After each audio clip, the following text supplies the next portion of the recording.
First off, what is up with this weather? Look at me. I'm all geared up. I got a sweater on, my Patagonia, my survival gear. Yesterday it was like 80 degrees here. Today it's, I don't know, it's not 80 degrees. All right, so it's positive psychology time. Talk through some things. Going to do a little bit of positive psychology today, but I'm also going to comment on society because I like to comment on society. But it is positive psychology because it's all about how do we approach this issue, this COVID-19, this coronavirus issue, this issue of the day, the apocalypse that is upon us. And I'm not making light of anything. I'm not being sarcastic. It freaks me the hell out. Just straight up, I am not one of these intellectuals who are, oh man, I'm evaluating this from afar. I'm employing public health, hygiene, epidemic busting maneuvers for this thing because I am informed and I am educated and I'm a public health aficionado. No, I'm not one of those dudes. I'm a freak the hell out. I got 4 kids in the house. I got 1 kid who I consider having a pre-existing condition.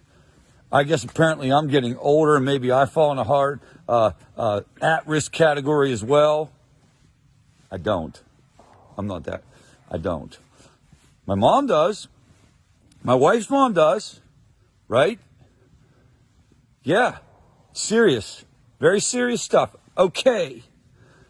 Be that as it may, let's talk about one very specific area of this epidemic, pandemic, and it is the way that people are dealing with millennials, or the way people are responding to that issue, right? Because it's not going to do you any good from a positive psychology point of view to just become pissed off at all the people who aren't following the social distancing rules, right? Because look at what's happening. Watch how it breaks off in the internet, in the interwebs, in the cyber world, right? Because you know how it works there. You got like a whole call-out culture. You got people who get points if they can call out the inappropriate social behaviors of other people. They usually do it like in a political world, like if you don't use the right terminology or something, you'll get jammed. But now they're going to turn it upon people who will not socially distance correctly. All right, so here's the deal. If you understand basic human psychology, you know that the more you preach to people about any given issue, the less likely they are to do it. So whenever the frat boy comes on TV or comes on, YouTube and goes off about, hey, I just want to do spring break, just want to keep drinking, ooh. You know that guy? The one everybody made fun of, the one that everybody screamed at? All that does is reinforce. You push on him, he pushes back. Come on, you know this. You got to dance with these people. You got to motivationally interview them. You got to ask an open-ended questions. Tell me about how you feel. Tell me what your thoughts are about being down here in Florida for spring break.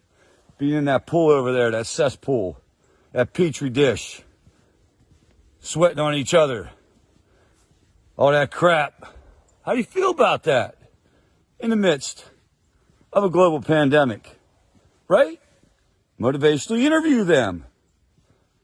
Not necessarily preach, because when you preach, you create a situation where you get the exact opposite of the stated intent. So the more you tell that guy, get out of the pool and get home. Uh-oh, I just touched my face. Shit! I touched my face! They're going to, the socially distancing police and the public health fiends are going to get me. Sorry about that. Please forgive me. But the more you kind of come at that dude and you preach to him and you say like how you should socially distance, and if you don't socially distance, you are not a responsible member of society, the more they hunker down. And you know that. Because many of you social justice warriors out there, you are also harm reduction advocates and such. And you know that when you preach to somebody, you get the exact opposite of the stated intent. So, the positive psychology takeaway for today is, it's a buzzkill for people to be so self-righteous. It's a buzzkill, and it's also a buzzkill for you. Treat the world with kindness. Treat the person who's not doing what you approve of with kindness. Capture the intent of motivational interviewing. Bring it into your spirit, man. Spend less time trying to make sure you cross the T's and dot the I's at your graduate school class or at your local certification training, and get into the spirit of how you talk to people.